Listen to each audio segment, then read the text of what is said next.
Hello everyone, मैं doctor Swati Sharma English सूत्रा में आप सभी का स्वागत करती हूँ। कैसे हैं आप सभी? और आज मैं आप लोगों को एक इन्फॉर्मेशन जो है आप लोगों के साथ आपको दे रही हूँ और इसके साथ ही एक मूवमेंट जो है वो आप लोगों को करवाऊंगी। रिफॉर्मेशन जो कि बेसिकली किसी भी एज को और किसी को जानना होता है तो मूवमेंट्स जानने बहुत ज़रूरी होते हैं। मूवमेंट्स मतलब कि रेनेसांस क्या है, reformation, metaphysical poets, surrealism, expressionism और इम्प्रेशनिज्म, ये सब चीज़ें क्या हैं, तो इनके बारे में भी जानना बहुत ज़रूरी होता है। These are part of all these things are part of literature and if you are studying literature without having knowledge of these things then obviously you are lacking something। तो इसीलिए आज मैं आप लोगों को रिफॉर्मेशन मूवमेंट के बारे में बताऊंगी और उससे संबंधित कुछ 10 क्वेश्चंस मैंने लिए हैं, वो भी आप लोगों के साथ डिस्कस करूंगी। बेसिकली ये पार्ट है लिटरेचर के, जितने भी लिटरेचर के जो एग्जाम्स होते हैं उनमें ये मूवमेंट से संबंधित क्वेश्चंस पूछे ही जाते हैं, लेकिन ये स्पेसिफिकली जो पार्ट है दैट इज एलटी में तो ये पार्ट दिया हुआ ही है और भी चीज़ों के लिए ये हेल्पफुल होता है। तो आज मैं आप लोगों को एक इन्फॉर्मेशन दे रही हूँ। परसों से 3 तारीख से एलटी का न्यू बैच जो है वो स्टार्ट हो रहा है। Those who are interested in taking admission make a call. और 3 तारीख में आप लोग जो है उसमें अगर आप उसमें एक डेमो लेके देखना चाहते हैं, वैसे तो हमारे यहाँ डेमो वगैरह की कोई आवश्यकता होती नहीं है। जब अभी तक जितने भी लोग एडमिशन ले रहे हैं 90% लोग जो हैं वो बिना डेमो के ही एडमिशन लेते हैं। और आपको लगता है कि हाँ डेमो लेना है तो आप हमें कॉल कर सकते हैं, और अगर जैसा भी है आप लोगों का। और बाकी और कुछ मैं इसमें नहीं कहना चाहूंगी। परसों से जो है बैच स्टार्ट हो रहा है 3 तारीख से। तो चलिए पहले मैं आप लोगों को रेनेसांस के रिफॉर्मेशन के बारे में थोड़ा सा बता दूं कि रिफॉर्मेशन है क्या। As you very well know the word reformation means reform करना, सुधार करना। रिफॉर्मेशन मूवमेंट है क्या? ये रेनेसांस और रिफॉर्मेशन मूवमेंट एक तरीके से ये मानिए कि ये लगभग एक साथ ही जो है वो शुरू हुए। रिफॉर्मेशन की शुरुआत जो मानी जाती है वो जर्मनी के मार्टिन लूथर से मानी जाती है, जिन्होंने जो रोमन कैथोलिक चर्च थे उनके विरुद्ध, जो वो अपॉलॉजीज बेचते थे, उनके विरुद्ध उन्होंने 95 थीसिस करके चर्च पर जो है वो लटकाई थी कि ये उसके अगेंस्ट वो थे कि भाई इतना ज़्यादा करप्शन है चर्च में कि उसको उन्होंने उस करप्शन को हटाने के लिए अपॉलॉजीज एंड पार्डन्स जो बेची जाती थी उनके अगेंस्ट वो he was very much against it. तो उन्होंने 95 थीसिस जो है वो अपना विरोध जो है उसके माध्यम से बताया था। तो रिफॉर्मेशन की शुरुआत जो है वो ये मानी जाती है कि मार्टिन लूथर ने स्टार्ट करी थी जर्मनी से 1517 के अराउंड। हालांकि इंग्लैंड में इसके सीड्स हम ये कहते हैं कि बहुत पहले इसके सीड्स हम देख सकते हैं, क्योंकि आप ये मान के चलिए कि चर्च जो है वो स्पॉट्स थे जो सबसे ज्यादा करप्शन था। चर्च में करप्शन का एक रीजन ये था कि जब ब्लैक डेथ के बाद कम पढ़े लिखे लोगों को और ऐसे लोगों को जो इस एक हाई सीट को संभालने लायक नहीं थे, उनको एक बहुत अच्छी मतलब एक जो सुप्रीम पोस्ट पे बैठा दिया गया था, यानी कि पोप की क्लर्जीमैन बना दिया गया था। तो उन्होंने जितने भी जो स्क्रिप्चर्स थे उन्हें अपने हिसाब से तोड़ना मरोड़ना शुरू कर दिया था। और इससे क्या हुआ था कि लोग जो है वो इस धर्म की दलदल में फंसते चले जा रहे थे। स्क्रिप्चर्स में कुछ और लिखा था, इंटरप्रिटेशन कुछ और हो रहा था। तो इसके खिलाफ सबसे पहले आवाज उठाई थी विक्लीफ ने।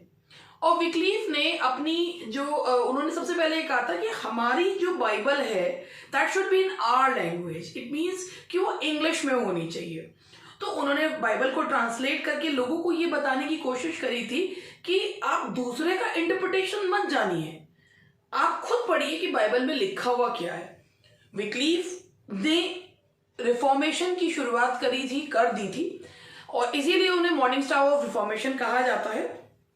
और उन्होंने भाई रिफॉर्मेशन की शुरुआत करी थी, लेकिन हालांकि वो उसको विद्रोह को उनके मतलब लोग जो है उनके विद्रोह को दबा दिया गया। उन्होंने इंग्लिश में बाइबल के ओल्ड टेस्टामेंट को ट्रांसलेट करा। उनको जो मानने वाले लोग थे उन्हें लॉलार्ड्स कहा जाता था, मम्बलिंग ऑफ प्रेयर्स होता है, हिपोक्रेट्स एक तरीके से उन लोगों को माना जाता था।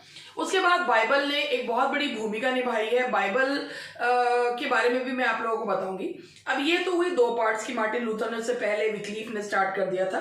और इंग्लैंड में रिफॉर्मेशन मूवमेंट को और पुश देने का श्रेय जो जाता है वो हेनरी एट्थ को जाता है। हेनरी एट्थ की शादी जो है वो प्रिंसेस ऑफ एरागन के साथ हुई थी, जो उसके भाई की विडो थी एंड उम्र में भी उनसे बड़ी थी। और उन्होंने शादी तो करी थी, but he always wanted to have a male heir. और उससे उनकी वाइफ से उनके बेटी हुई थी जो कि जिसका नाम था मैरी। और आगे भी मतलब ऐसा नहीं है कि बच्चे और हुए नहीं, मगर मेल एयर ना मिल पाने की वजह से he wanted to have a second wife. और वो शादी करने का एक रीजन ये भी था क्योंकि जो एन बॉलियन थी उनके वो इस समय प्रेग्नेंट थी, और अगर वो शादी नहीं करते तो वो बच्चा जो है उसको इलिसिट जो है माना जाता। ही रिक्वेस्टेड द पोप कि उनको जो है सेकंड मैरिज करने की परमिशन दी जाए, बट पोप ने मना कर दी। पोप के मना करने के बाद, यानी कि भाई पोप वो बिल्कुल भी अपने संबंध जो है वो खराब नहीं करना चाहते थे, तो उन्होंने जो है वो पहले वो रोमन कैथलिक मतलब इसकी भाई रोमन कैथलिसिज्म में it was not allowed to get married again. तो उन्होंने 1534 में एक्ट ऑफ सुप्रीमेसी के तहत अपने आप को डिक्लेयर किया कि he is the supreme head of church as well. और इस तरीके से उन्होंने एक प्रोटेस्टेंट जो है एक तरीके से प्रोटेस्टेंट रिलीजन की शुरुआत करी। उन्होंने बाइबल की बहुत सारी जो सर्मन्स थे उनके बारे में ये बताया कि कहाँ पर किस परिस्थिति में एक व्यक्ति जो है वो दूसरी शादी कर सकता है। हालांकि उनका एक अपना एक सेल्फिश पर्पस था, मगर एक तरीके से ये रिफॉर्म ही आया जो उन्होंने पोप से संबंध तोड़कर चर्च में एक रिफॉर्म लाया। इसके अलावा ह्यू लैटिमर, उन्होंने भी रिफॉर्मेशन को इंग्लैंड की जनता तक पहुंचाया। वो एक उस समय के एक बहुत बड़े प्रचारक थे ह्यू लैटिमर। हालांकि वो जन से पीजेंट थे, मगर उन्होंने भी रिफॉर्मेशन यानी कि चर्च में क्या क्या बैड प्रैक्टिसेस हैं, क्या क्या मैल प्रैक्टिसेस हैं और अपने स्क्रिप्चर पर ध्यान देना चाहिए।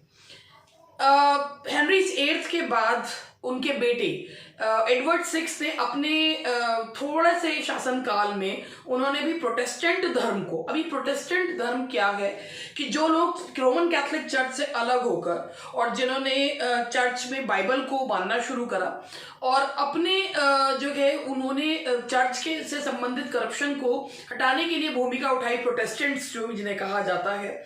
एडवर्ड सिक्स ने भी प्रोटेस्टेंटिज्म को ही उन्होंने आगे बढ़ाया। और उसके बाद उनकी मृत्यु के बाद वो बिल्कुल नहीं चाहते थे कि मैरी जो है वो रानी बने इंग्लैंड की। मैरी ने कोशिश तो करी कि वो दोबारा से रोमन कैथोलिसिज्म को इम्पोज कर दे इंग्लैंड पर। उन्होंने चुन चुन के प्रोटेस्टेंट्स को मरवाया। That is why she is known as bloody Mary. मगर उनका भी शासनकाल बहुत कम समय का रहा और जब एलिजाबेथ गद्दी पर आई तो उन्होंने कंप्लीटली प्रोटेस्टेंटिज्म को ही उन्होंने एक जो है वो इंग्लैंड का धर्म जो है वो किया। हालांकि जो कैथलिक्स थे they were allowed to follow their religion, मगर वो एक प्रोटेस्टेंट थी और उन्होंने जो है ये चर्च में एक सुधार जो है लाया। प्रोटेस्टेंट्स चर्च अलग बने जो रोमन कैथलिक चर्चेस से बिल्कुल अलग थे। इसका प्रभाव जो है वो हमें लिटरेचर में भी देखने को मिलता है। टिंडेल ने जो बाइबल को ट्रांसलेट करा था, न्यू टेस्टामेंट को, इससे बहुत सारी चीजें हुई थी। जैसे जब ट्रांसलेट करा था तो 97% जो वर्ड्स हैं टिंडेल की बाइबल के they are from Anglo Saxon English से लिए गए हैं। उसके बाद जो authorized version of Bible 1611 James first के समय आया था, वो भी लोगों को यही बताने के लिए था कि people should believe in their scriptures not in churches.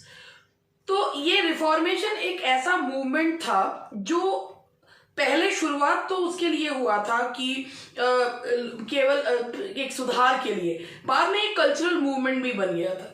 Renaissance ने अगर लोगों को एक एस्थेटिक स्पिरिट दी थी तो रिफॉर्मेशन ने लोगों को एक स्पिरिचुअल जो है एक अवेकनिंग दी थी कि हम जो इस दिशा में अभी तक जा रहे हैं वो दिशा सही नहीं है। तो ये है रिफॉर्मेशन स्टार्टेड, मतलब इस मूवमेंट को लीड करने वाले जो थे that was Martin Luther and it started in Germany.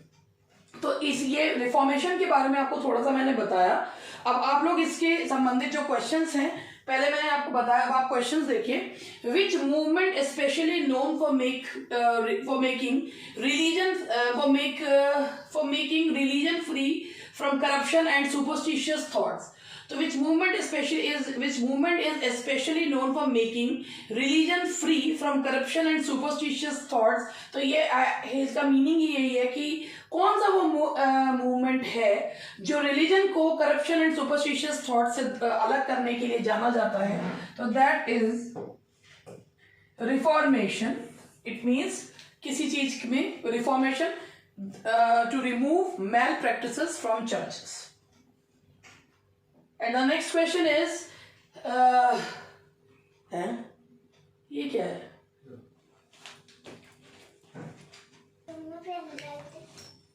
At the time of Reformation movement, English kingdom was dominated by, ये थोड़ा सा उसमें गलती है। At the time of Reformation, English kingdom was dominated by, तो ये English kingdom है कि भाई जब रिफॉर्मेशन का समय था तो उस समय इंग्लिश जो यानी कि जो ब्रिटेन था, इंग्लैंड था, वो किसके द्वारा डोमिनेट किया जाता था? तो रोमन कैथोलिक चर्च के द्वारा। और रोमन कैथोलिक चर्च के द्वारा जो है वो डोमिनेट किया जाता था। रोमन कैथोलिक चर्च से ही संबंध तोड़कर और बाइबल के ऊपर यानी कि स्क्रिप्चर पे फोकस करना ही प्रोटेस्टेंटिज्म जो है वो हुआ। नाउ